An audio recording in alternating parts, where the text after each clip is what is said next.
పర్యావరణవేత్త, ప్రకృతి ప్రేమికుడు, పద్మశ్రీ వనజీవి రామయ్య శనివారం తెల్లవారుజామున గుండెపోటుతో మృతి చెందారు. కోటికి పైగా మొక్కలు నాటి పుడమి తల్లికి ఆయన చేసిన సేవ ఎందరికో స్ఫూర్తిదాయకంగా నిలిచింది. వనజీవి రామయ్య మృతి పట్ల ప్రముఖులు సంతాపం వ్యక్తం చేస్తున్నారు. తెలంగాణ రాష్ట్రం ఖమ్మం జిల్లా రెడ్డిపల్లి గ్రామంలో 1937లో లాలయ్య, పుల్లమ్మ దంపతులకు దరిపల్లి రామయ్య జన్మించారు. సామాన్య రైతు కుటుంబంలో పుట్టిన ఆయన పర్యావరణ పరిరక్షణకు తన జీవితాన్ని అంకితం చేశారు.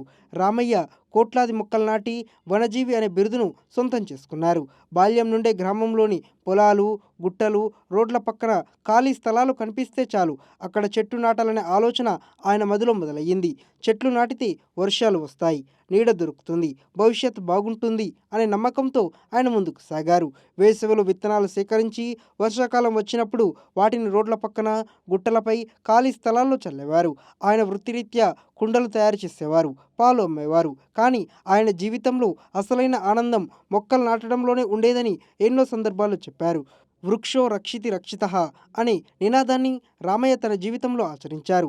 ఈ నినాదం రాసిన ప్లకార్డులతో ఆయన పర్యావరణ కార్యక్రమాలకు వెళ్ళేవారు. రామయ్య 120 రకాల మొక్కల చరిత్రను, వాటి ఉపయోగాలను తేలిగ్గా వివరించగలిగే అపార జ్ఞానం సంపాదించారు. వనజీవి రామయ్య తన జీవిత కాలంలో కోట్లాది మొక్కలకు పైగా నాటారు.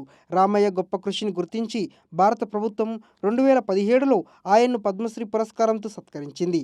అంతేకాదు 2005లో సెంటర్ ఫర్ మీడియా సర్వీసెస్ నుండి Vanamitra award, universal global peace సంస్థ నుండి డాక్టరేట్ వంటి ఎన్నో పురస్కారాలు ఆయన్ను వరించాయి. తెలంగాణ రాష్ట్ర ప్రభుత్వం 6వ తరగతి సాంఘిక శాస్త్ర పాఠ్యాంశంలో, మహారాష్ట్ర ప్రభుత్వం 9వ తరగతి తెలుగు పుస్తకంలో రామయ్య జీవితాన్ని పాఠ్యాంశంగా చేర్చింది.